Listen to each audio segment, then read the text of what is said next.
আকারে ছোট ও দামে সস্তা, কিন্তু রাশিয়ার ভয়ঙ্কর এসব ড্রোনই বদলে দিচ্ছে যুদ্ধের গতি। আর এসব উড়ন্ত অস্ত্রর কাছে সবচেয়ে অস্বস্তিকর বাস্তবতার মুখোমুখি হয়েছে সামরিক সহযোগিতা জোট নর্থ আটলান্টিক ট্রিটি অর্গানাইজেশন বা ন্যাটো। ইরানি প্রযুক্তিতে তৈরি প্রতিটি সস্তা শাহেদ ড্রোন নামাতে ন্যাটোকে ছুটতে হচ্ছে প্রায় 10 গুণ বেশি দামের প্রতিরক্ষা ক্ষেপণাস্ত্র। অস্বাভাবিক এই খরচের চাপ এখন ন্যাটোকে বাধ্য করছে নিজেদের যুদ্ধকৌশল বদলাতে। সবচেয়ে বড় কথা হলো, নিজেদের বাঁচাতেই রাশিয়াকে মোকাবেলার নতুন পথ খুঁজছে ন্যাটো। পোল্যান্ডের দক্ষিণ পূর্বাঞ্চলে যুক্তরাষ্ট্র, যুক্তরাজ্য, রোমানিয়া ও পোলিশ বাহিনীর সাম্প্রতিক এক মহড়ায় সবচেয়ে বেশি নজর ছিল বিশেষ একটি প্রশ্ন সমাধানে। সেটা হলো কিভাবে রাশিয়ার সস্তা ড্রোনকে আরও সস্তা উপায়ে থামানো যায়।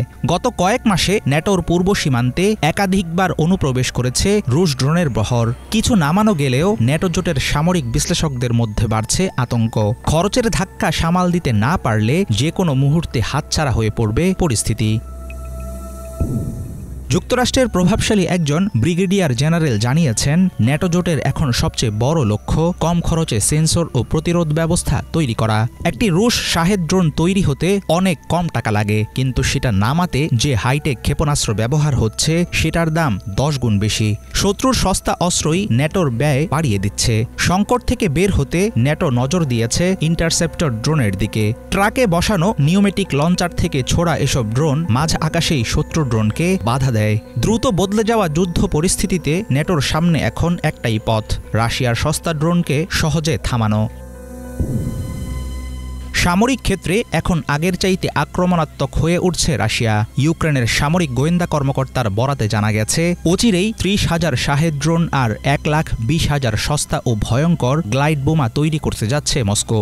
এত বড় উৎপাদনের পদক্ষেপ সরাসরি ইঙ্গিত দিচ্ছে রাশিয়া দীর্ঘ যুদ্ধের জন্য প্রস্তুত।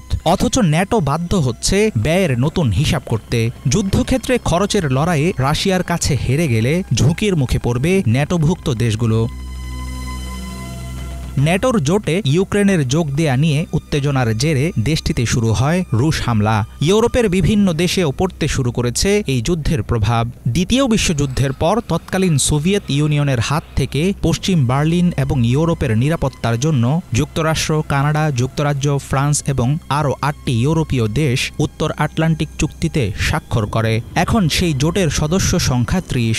ইউরোপের দরজায় রাশিয়ার আগ্রাসী উপস্থিতি ন্যাটোর জন্য হয়ে দাঁড়িয়েছে মাথা ব্যথার কারণ।